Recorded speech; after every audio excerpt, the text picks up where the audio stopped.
तो साहब जो दो नतीजे आए हैं, एक हरियाणा का और एक जम्मू कश्मीर का, इसमें हरियाणा के लिए भाजपा को शुभकामनाएं और जम्मू एंड कश्मीर के लिए भाजपा को शुभकामनाएं, अमित शाह जी को शुभकामनाएं, पूरे देश को शुभकामनाएं, पूरे लोकतंत्र को शुभकामनाएं। अब आप लोग कहेंगे कि हरियाणा के लिए सिर्फ भाजपा को शुभकामनाएं और बधाई, लेकिन जम्मू एंड कश्मीर के लिए पूरे देश को बधाई, पूरे देश को शुभकामनाएं, डोभाल साहब को शुभकामनाएं, अमित शाह को शुभकामनाएं, भारतीय सेना को शुभकामनाएं, लोकतंत्र को शुभकामनाएं।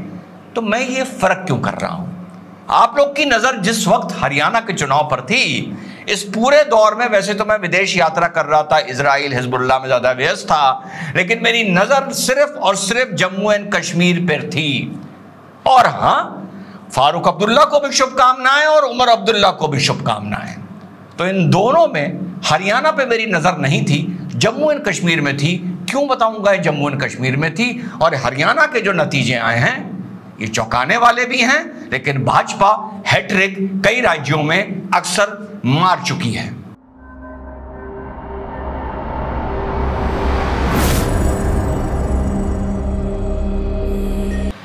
हेलो, नमस्कार, सत श्री अकाल, अस्सलाम वालेकुम। कैसे हैं जनाब? तो पहले बात करेंगे हरियाणा की बधाई मैं भाजपा को दे चुका हूं, मोदी जी को सबको दे चुका हूं, नड्डा साहब को दे चुका हूं। 2014 में जहां भाजपा 47 सीट जीत के एक प्रीडोमिनेंटली कांग्रेस बैक्शन में वो घुसी थी, हरियाणा में 2019 में 40 सीट जीतकर अब साहब 2024 में लगभग, जब मैं वीडियो ये रिकॉर्ड कर रहा हूं तो 49, 50, 51 सीट्स की तरफ वो जीत की तरफ बढ़ रही है।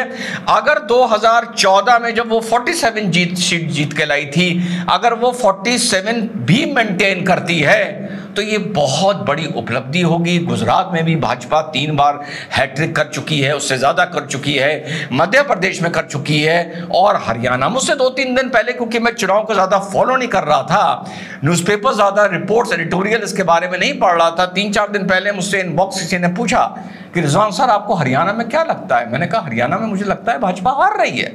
पर मैंने क्योंकि इस रिपोर्ट को ज्यादा एक्सटेंसिवली फॉलो नहीं किया था, तो मैंने इस पर, आपने देखा होगा, कोई इनसाइड का वीडियो भी नहीं बनाया था। जितना पता होता है उतना ही बोलता हूं, खास तौर से मंच पर। तो मैंने उनको बोला कि भाई देखिए, अग्निवीर का डिस्प्यूट चल रहा है, कुछ किसानों का मामला है, कुछ खिलाड़ियों का है, तो मुझे नहीं लगता कि इस बार भाजपा, और दूसरी बात 10 साल हो चुके हैं, एंटी इनकम्बेंसी को फाइट कर सकेगी, लेकिन कर दी। अब मैं जब टीवी देख रहा था तो फिर से इन्होंने अपना रुदाली ग्रुप आ गया कि ईवीएम में नतीजे लेट आ रहे हैं, कुमारी शैलजा को इन्होंने एज अ सीएम कैंडिडेट नहीं अनाउंस किया। ये सब देखिए, हर चुनाव में हर पार्टी में कुछ 19-20 चलता रहता है, कुछ बागी इधर होते हैं, कुछ बागी उधर होते हैं। मुझे जानते हैं बॉस, अब हरियाणा की जीत के बाद क्या लग रहा है, जो बात मैंने 2024 के बाद बोली थी, क्योंकि हरियाणा चुनाव मैंने दूसरी बार बोल दूं फॉलो नहीं किया। 2024 के बाद मैं एक सरकारी अधिकारी के पास बैठा था, किसी काम से बात हो रही थी, भाजपा के वोटर हैं, मुझसे बोले, और शायद ये मैंने जिक्र भी किया था कि ये रिजवान भाई, मैं गया और मैंने तो यार भाई भाजपा को वोट नहीं दिया, और हमारे तो मोहल्ले ने भी नहीं दिया, लेकिन बड़ा खल गया। मैंने कहा भाजपा को वोट नहीं दिया, खल गया क्यों भाई? 35 सीटें उसकी आ गई, अखिलेश की 5 सीटें इसकी आ गई, कांग्रेस बीजेपी उत्तर प्रदेश के चक्कर में लड़खड़ा सी गई। कहने लगे नहीं यार, नाराज़गी तो थी, लेकिन यार भाई रिजवान इतनी नहीं थी कि 280 के नीचे भाजपा चली जाए, ये भाई गलती हो गई। एंड मैंने कहा वेरी इंटरेस्टिंग, यानी नाराजगी थी, वोट जाकर साइकिल पर लगा के आए भाई, पर इतनी नाराजगी नहीं थी कि 280 के नीचे यार भाजपा रिजवान भाई नहीं पहुंचनी चाहिए थी, बड़ी गड़बड़ हो गई। ओहो, मैंने कहा ये एक बहुत बड़ा रीज़न है जो भाजपा उत्तर प्रदेश में, हमारी बात क्योंकि उस टाइम उनसे उत्तर प्रदेश के लिए हो रही थी, लड़खड़ाई है। 2024 में साथियों, एक जो हरियाणा का भी, अगर आप 2024 का चुनाव उठा के देखें, मुझे लगता है एक बहुत बड़ा वोटर था जो कहीं ना कहीं बीजेपी से डिसअपॉइंटेड था, कहीं ना कहीं 400 पार के सिलसिले में उसे लगा यार या तो जाके किसी को वोट दे दो या वोट ही देने ना जाओ। 400 पार की बात कर रहे हैं, 300, 350, 350 तो पहुंच ही जाएंगे, सरकार तो बनी जाएगी। किसी तरीके से अपनी नाराजगी का तो हम इजहार कर दें, या ये 400 पार नहीं 300 पार या 325 पार या 300 पहुंच जाए, या बीजेपी 290 या 300 पहुंच जाए।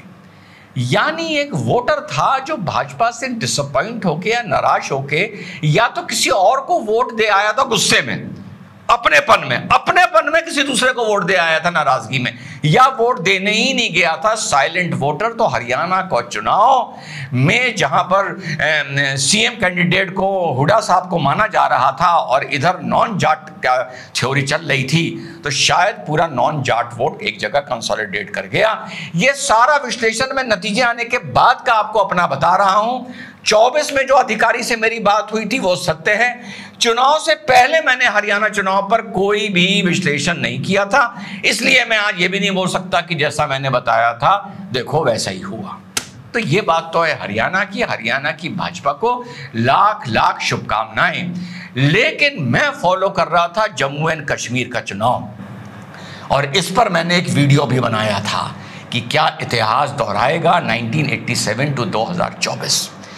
साथियों, इस चुनाव को लेके मैं बहुत परेशान था।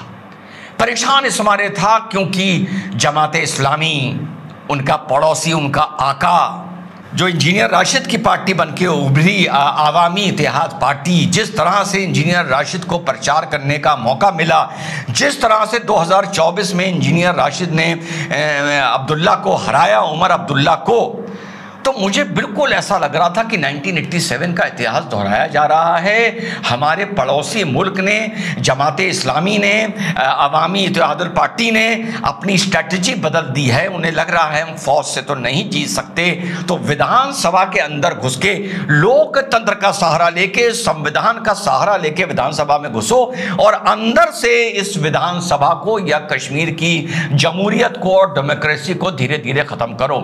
लाख लाख शुभकामनाएं कि कश्मीर की जनता ने उमर अब्दुल्ला में अपना यकीन दिखाया। कांग्रेस पार्टी तीसरे स्थान पर पहुंच गई है। भाजपा का प्रदर्शन भी पहले की तुलना में वैसे या थोड़ा अच्छा रहा है, बढ़िया रहा है वोट परसेंटेज को लेकर। और जो इनका गठबंधन है, जहां कांग्रेस तीसरी पार्टी बन गई है, नेशनल कॉन्फ्रेंस का और कांग्रेस का कम से कम उनकी इतनी सीटें आती नजर आ रही हैं कि उनको जो इंडिपेंडेंट जीत के आए हैं, यानी जमाते इस्लामी इंडिपेंडेंट लड़ रहा था, आवामी इत्तेहाद पार्टी इंडिपेंडेंट लड़ रही थी, क्योंकि ये Jammu and Kashmir election commission में रजिस्टर्ड नहीं थी। तो इस पूरे चुनाव में मैं इंडिपेंडेंट को फॉलो कर रहा था कि ये कहां और कितने जीत रहे हैं। कुल मिला के ये लोग 35-40 सीट लड़ा रहे थे।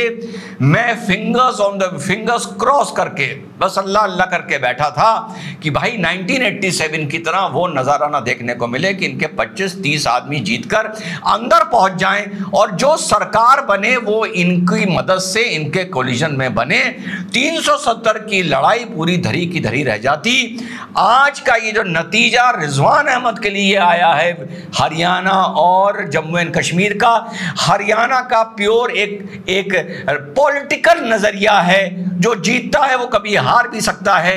भाजपा को बधाई, वोटर्स को बधाई, सबको बधाई, लेकिन ये सिर्फ पॉलिटिकल है।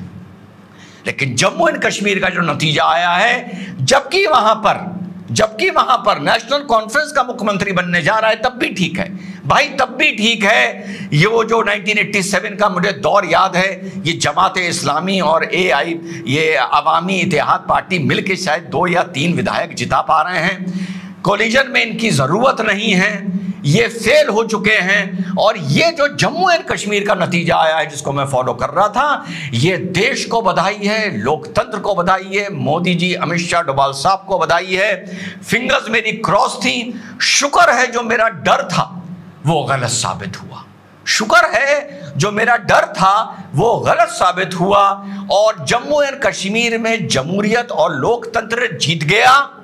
और नरेंद्र मोदी जी ने जो 370 एब्रोगेट की थी, उसके बाद वादा किया था जैसे स्थिति थोड़ी ठीक होगी हम चुनाव कराएंगे। उन्होंने वो चुनाव करा दिए और जमहूरियत जीत गई। और जो कट्टर अलगाववादी लोग हैं उनको वहां की जनता ने नकार दिया। 370 हटाने का ये एक लॉजिकल कंक्लूजन ये एक लॉजिकल कंक्लूजन मुझे नजर आ रहा है कि यहाँ पर लोकतंत्र जीता है और कट्टर अलगाववादी पार्टियां जम्मू एंड कश्मीर में हारी हैं।